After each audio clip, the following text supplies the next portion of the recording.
Welcome, welcome, welcome, welcome, welcome, welcome, welcome, welcome.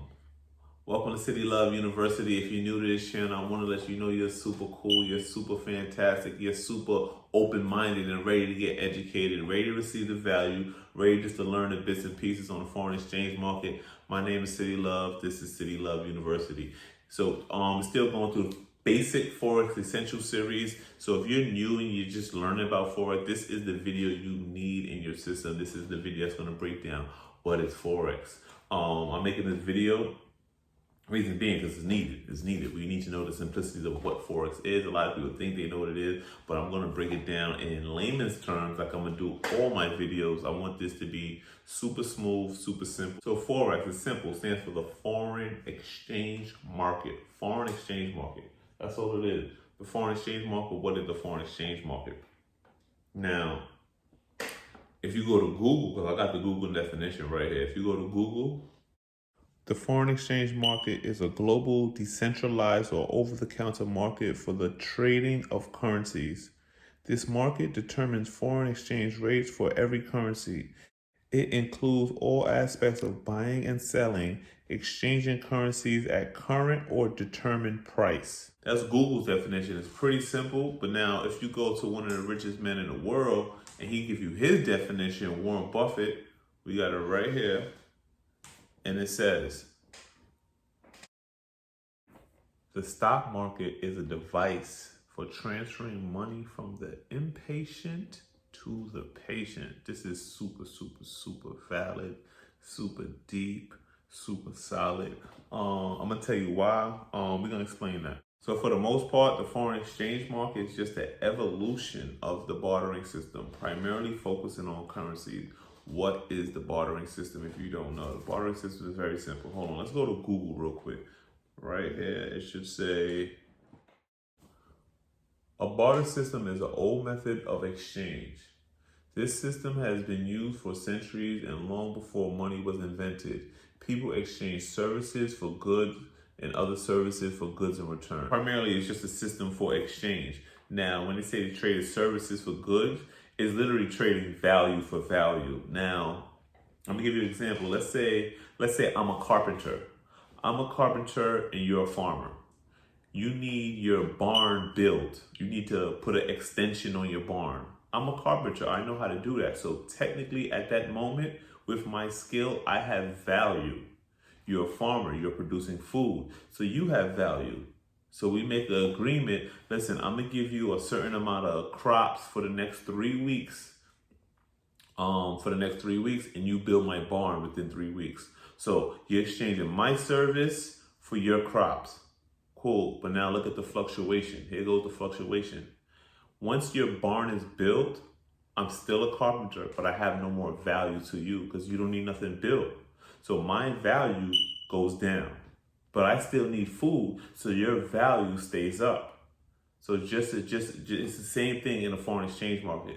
Certain currencies value go up and down. All currencies value go up and down. Now I want you to really understand this, right? In the stock market, you buy into a stock market, you're buying a share of a company, Amazon, Tesla, Google, whatever it is. You're buying a share of that company. That company does good, guess what? You make money. That company does bad, you lose money. Now in the foreign exchange market, we're exchanging currencies. So a share of a country, a share of America is the United States dollar. That's what it is. It's a share of a country. Any currency for this country, that currency is a share of the country. I want you to know and understand that. Now, let me give you, all right, earlier this year, right? You could have had let's say you had a share of America, which we all did. We had $1. Now, when the coronavirus really invaded and really spread a wildfire in America, this country's value of the whole entire country went down. So therefore, the value of the dollar went down as well. Think about that. The country has to have a certain level of value. So its share, which is its dollar, can have a certain level of value. Now that we understand that a currency or a dollar is just a share of a country, now I want you to understand this, what takes place in the foreign exchange market. Let's say first I want you to think of market. Think of market, same way you go to the bodega, supermarket, fish market, whatever you do. What takes place in the market? We exchange goods. I exchange a currency, you give me whatever I desire that you're selling, right? So let's say I go buy a loaf of bread. I give you $1, you give me a loaf of bread. Now, 2 hours later, the price of bread goes up. The price of bread jumps up ×5. Now my bread is worth $5.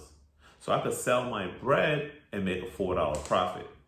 That's exactly what takes place in the foreign exchange market. I might have a currency, which is the United States dollar, and something good might take place within, let's say, the election in the political campaign, which the value of America's dollar will go up. So now my dollar is worth more. It's literally that simple. If you watch the Understand the Currency Pairs video, then it will make more sense, because even though my dollar goes up, I have to compare it to something so it could actually have a distance in value. It's just gonna go up, but if I compare it to, let's say, the yen, the peso, whatever, then it makes a difference. Like a tall person isn't a tall person until they compare it to a short person. That person just is.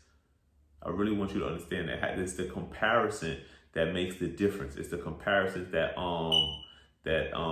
gauges the value. That's what's very important. As a Forex trader, your ability to understand when the currency pair is going to fluctuate, that's your skill, that's your job. Now, let's say, same way, the loaf of bread, I buy a loaf of bread, 2 hours later, it's gonna go up to $5. Let's say I knew that in advance, I'm gonna go buy 30 loaves of bread. I'm gonna go buy 30 loaves of bread. In 2 hours, what I'm gonna be up $150. I'm going to be up $150. I might be up $145. I might eat a loaf. You know what I mean?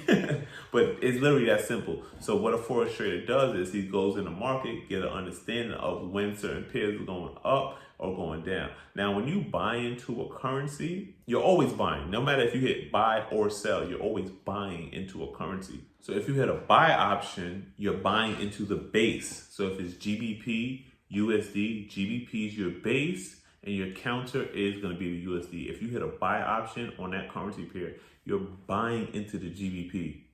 So you're buying into the Great Britain pound. You're saying that is going to increase in value. Now, GBP, USD. If you sell the GBP, USD, what you're doing is you're buying into the USD portion of that currency pair. There's a base, there's a counter.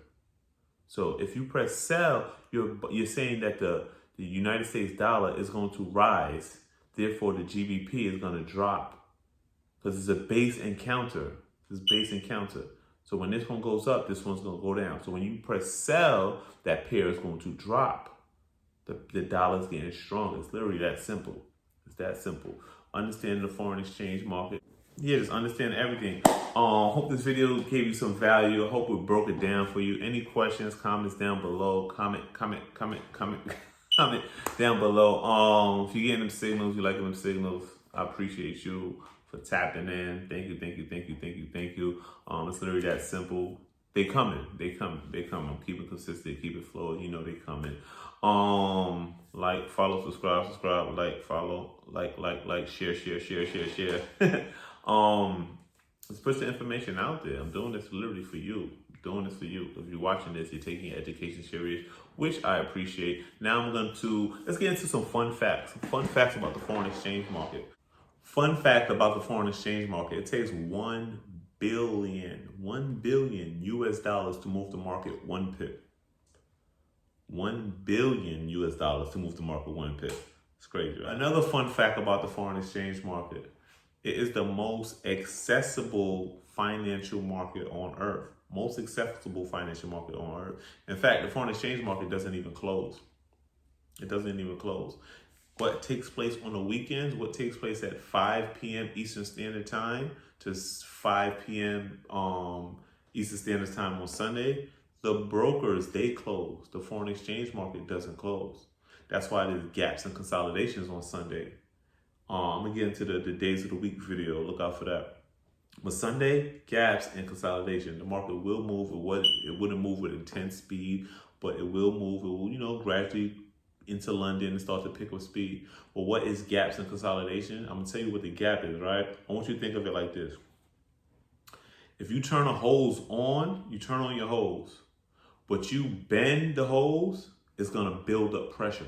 It's gonna build up pressure. So when you unbend the hose, it's just gonna shoot out because it built up enough pressure because it kept going. It didn't go to sleep. It didn't close. So when you unbend the hose, it shoots out. And that's what takes place on Sunday. The market, the liquidity is still in the market. It's still moving. It's still moving. So when the market opens back up, synonymous to when the hose unbend, the market just shoots and jumps up. Now you have a gap in the market. That's literally what happens every time, every Sunday. Back tested, look at it. It does it on greater scales on certain pairs, but it's just the market. That's how it goes. Now, the more you understand the market, the more you know what to look for. That's why you have to arm yourself with education. Arm yourself with education, especially if you want to make this a long-term career. Another fun fact in the foreign exchange market, right? 95, listen to this, 95% of Forex traders fail. Think about that. 95% of Forex traders fail. I'm going to explain that in another video, but I'm just going to give you a little insight, right? It's never the strategy. It's never the product. It's never the signals. It's never the educator why they fail. They fail for the simplicities of lack of discipline, lack of consistency, lack of patience. Those three things primarily, that's why Forex traders fail. That's why people, just fail at certain things in life overall. Those are essential for any aspect of success. Any graduating or evolution, you need those three things. So I appreciate you for arming yourself with education. I appreciate you for watching this entire video. I appreciate you for joining SITY Love University. Like, follow, subscribe, and we out of here.